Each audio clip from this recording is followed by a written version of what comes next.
The U.S. is increasing tensions in its war against drug cartels and struck again with a sudden attack on a submarine from Mexico, which was carrying an unprecedented amount of drugs. When they finally got the upper hand and opened up the submarine, you won't believe what they found. But this isn't the only attack, as the U.S. Navy is increasing its presence in waters, monitoring Mexico, Colombia, and Venezuela. What does this new attack mean for the U.S. and Mexico? And can they finally take down the drug cartel? The attack took place in the early hours of October 11, 2025, under the silent darkness of the Gulf of Mexico. There, a high-stakes naval confrontation unfolded that would ripple through international law enforcement. What started as a faint radar anomaly on a Coast Guard screen soon became one of the most dramatic maritime drug interceptions in modern U.S. history. This was a strike against a semi-submersible submarine suspected to be carrying illegal drugs, operated by the Jalisco New Generation Cartel, one of the world's most powerful and technologically advanced criminal organizations. At about 2:12 a.m., a routine radar sweep detected an unidentified object roughly 40 nautical miles south of Pensacola, Florida. This signal was faint, inconsistent, and moving slowly, at about 6 knots, half submerged, and without any transponder or radio contact. Within minutes, confirmation arrived from a Navy P-8A Poseidon aircraft. The object displayed a low heat signature and irregular metallic shape, with characteristics not consistent with any known civilian craft. The data pointed to a narco-submarine, which was a semi-submersible vessel that they suspected was carrying massive amounts of narcotics across international waters. Command centers in Pensacola lit up with activity. Intelligence activity cross-checked satellite data, thermal readings, and historical trafficking routes. The vessel was about 35 feet long and likely carrying several tons of illegal substances. Since it was very close to U.S. shores, they saw that it wasn't a fishing boat or a lost vessel and was definitely part of a major trafficking operation. The suspected cartel craft was accompanied by 2 escort boats carrying about 25 armed men, a naval convoy under the flag of organized crime. Intelligence showed that their destination was a rendezvous point with a Venezuelan network, and this would push millions of dollars worth of meth and cocaine into U.S. markets. By 2:40 a.m., Commander Rachel Decker of the U.S. Coast Guard cutter Hamilton gave the order to shadow track the mysterious target. A coordinated task force quickly assembled, including the Hamilton, the USS Delbert D. Black, a fleet of smaller assault boats, and an MQ-9 Reaper drone overhead. Using passive sonar and AI-powered signal analysis, the team traced a repeating low-frequency pulse. This was a propeller rhythm that confirmed that the submarine was moving east at about 7 knots and running deeper than expected, around 60 feet below the surface. From the sky, the Reaper's infrared feed showed a faint orange trail cutting through the darkness. For a time, the mission remained one of surveillance. But as the U.S. Navy received more intelligence, the situation escalated. Analysts intercepted encrypted radio bursts between the submarine and a Venezuelan command server, confirming coordination between cartels across borders. A larger cargo ship was also detected 90 nautical miles east. It was camouflaged and waiting for the sub to arrive.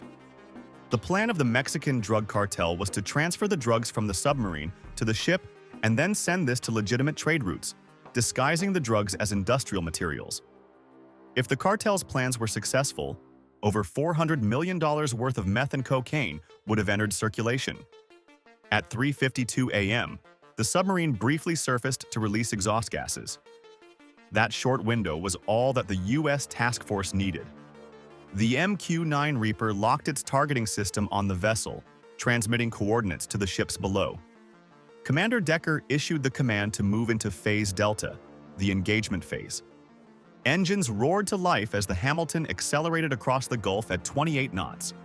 4 assault boats launched into the dark, each carrying armed agents from the Coast Guard, Navy, and DEA. Above, there was an MH-60R Seahawk helicopter circled, its mounted GAU-21 machine gun gleaming under its running lights. At 4:01 a.m., chaos erupted. The cartel escorts detected the incoming task force and opened fire, unleashing bursts of submarine gunfire into the night. U.S. naval gunners immediately retaliated with heavy machine guns, tearing through the darkness. The Seahawk dove low, with its .50 caliber rounds tearing one of the escort boats apart in a fiery explosion. Within minutes, there was fire everywhere. Amid the gunfire, the U.S. boarding teams closed in on the submarine. As the firefight continued, agents leapt onto the steel hull of the semi-submersible, shouting commands through the chaos. Explosive charges cracked open the hatch, releasing a cloud of toxic fumes. That revealed something shocking hidden in the submarine.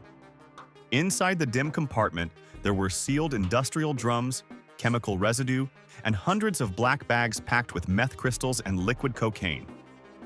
The total weight exceeded 2,000 pounds with an estimated street value of more than $415 million. The battle lasted just over 6 minutes.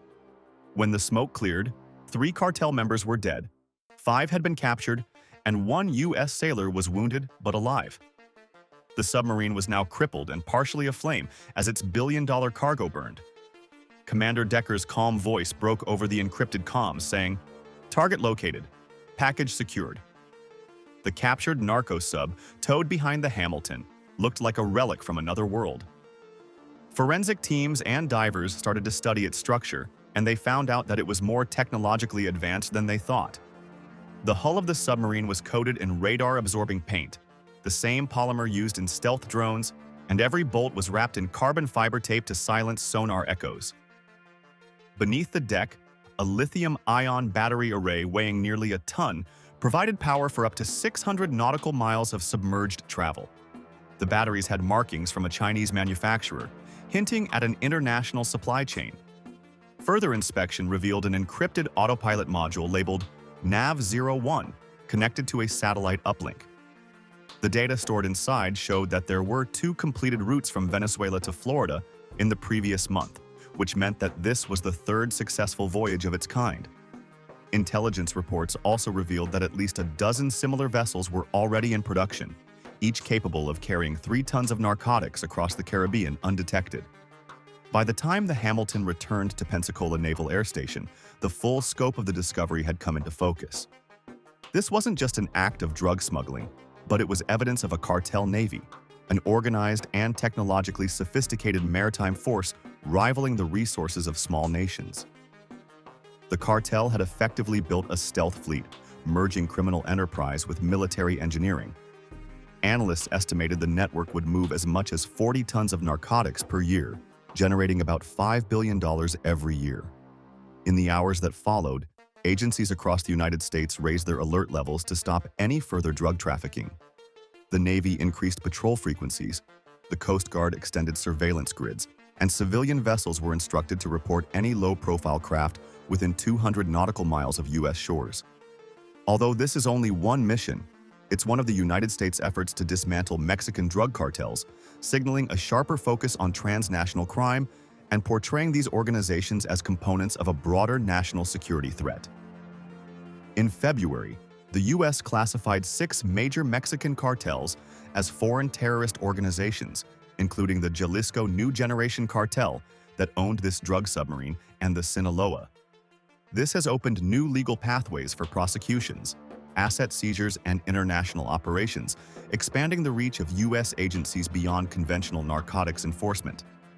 On October 27th, 2 weeks after the U.S. Navy launched an attack on the submarine owned by the JNGC, the U.S. Department of Defense announced strikes against 4 suspected drug smuggling boats in the Eastern Pacific that resulted in 14 alleged traffickers being killed and 1 survivor being rescued by the Mexican Navy. The operations were described as part of a broader campaign that now involves multiple strikes across the Caribbean and Eastern Pacific against what the U.S. government refers to as narco-terrorist vessels. In one of the reported cases, the strikes took place more than 400 nautical miles southwest of Acapulco, Mexico, in international waters, and were carried out after U.S. requests for search and rescue support from Mexico.